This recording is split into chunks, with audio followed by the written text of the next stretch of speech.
О, привет, привет. А я не понял, что вы делаете в моем холодильнике? Я тут сижу не для того, чтобы тебе что-то разъяснять. Вы хотите кушать? Нет.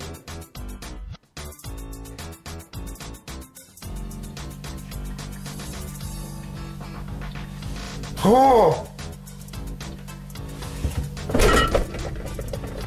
Иди нахуй.